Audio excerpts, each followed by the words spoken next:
Donald Trump അധികാരമേറ്റ ശേഷം America മറ്റു രാജ്യങ്ങൾക്ക് നേരെ പ്രയോഗിക്കുന്ന താരിഫ് ഭീഷണി ആഗോള സാമ്പത്തിക വ്യവസ്ഥയിൽ തന്നെ വലിയ പ്രഭാവമാണ് സൃഷ്ടിക്കുന്നത്. താരിഫ് ഭീഷണി പക്ഷേ മറ്റു രാജ്യങ്ങൾക്ക് മാത്രമല്ല ആശങ്കയുണ്ടാക്കുന്നതെന്ന്, മറിച്ച് അമേരിക്കക്കാർക്ക് കൂടിയാണ്. താരിഫ് സംബന്ധിച്ച അഭ്യൂഹങ്ങൾ കാരണം ആളുകൾ ധാരാളമായി സാധനങ്ങൾ വാങ്ങി കൂട്ടുന്നുവെന്നും അമേരിക്കയിൽ നിന്നും വരുന്ന റിപ്പോർട്ടുകൾ. 5ൽ ഒരാളും കൂടുതൽ ഉൽപ്പന്നങ്ങൾ വാങ്ങി കൂട്ടുന്നു എന്നാണ് റിപ്പോർട്ട്. മറ്റു രാജ്യങ്ങൾക്ക് നേരെ അമേരിക്ക തീരുവ ഏർപ്പെടുത്തുകയും അതുവഴി ഇറക്കുമതി ചെയ്യുന്ന സാധനങ്ങളുടെ വില കൂടുകയും ചെയ്താൽ ഉണ്ടാകുന്ന പ്രത്യാഘാതം മുന്നിൽ കണ്ടാണ് ഉൽപ്പന്നങ്ങൾ നേരത്തെ വാങ്ങിവെക്കുന്നത്. ഇറക്കുമതി ചെയ്യുന്ന ഉൽപ്പന്നങ്ങൾക്ക് തീരുവ ഏർപ്പെടുത്തുകയാണെങ്കിൽ സ്വാഭാവികമായും അവരുടെ ചെലവ് കൂടുന്നതിനും അത് ഉപഭോക്താക്കൾക്ക് കൈമാറുന്നതിനും ആയിരിക്കും കമ്പനികൾ ശ്രമിക്കുക. വീട്ടിൽ സൂക്ഷിച്ചു വെച്ചാലും കേടുവരാത്ത രീതിയിലുള്ള ഇറക്കുമതി ചെയ്യുന്ന ഉൽപ്പന്നങ്ങളാണ് ആളുകൾ നേരത്തെ വാങ്ങിവെക്കുന്നത്.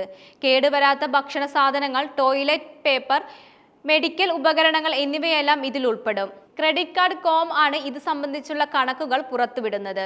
ഡൂം സ്പെൻഡിംഗ് എന്നാണ് ഈ പ്രവണത അറിയപ്പെടുന്നത്. ഭാവിയെക്കുറിച്ചുള്ള അനിശ്ചിതത്വം അല്ലെങ്കിൽ ഉത്കണ്ഠ കാരണം അമിതമായി വാങ്ങലുകൾ നടത്തുന്ന സ്വഭാവത്തെയാണ് ഡൂം സ്പെൻഡിംഗ് എന്ന് വിളിക്കുന്നത്. പലപ്പോഴും സാമ്പത്തിക അസ്ഥിരത, രാഷ്ട്രീയ സംഘർഷങ്ങൾ അല്ലെങ്കിൽ വരാനിരിക്കുന്ന സാമ്പത്തിക ആശങ്കകൾ എന്നിവയിൽ ഡൂം സ്പെൻഡിംഗ് കാരണമാകും. 23% അമേരിക്കക്കാരും ഈ പ്രവണത തുടരുകയാണെങ്കിൽ തങ്ങളുടെ ക്രെഡിറ്റ് കാർഡ് ഉപയോഗം എന്താകുമെന്നുള്ള ആശങ്കയിലാണ്.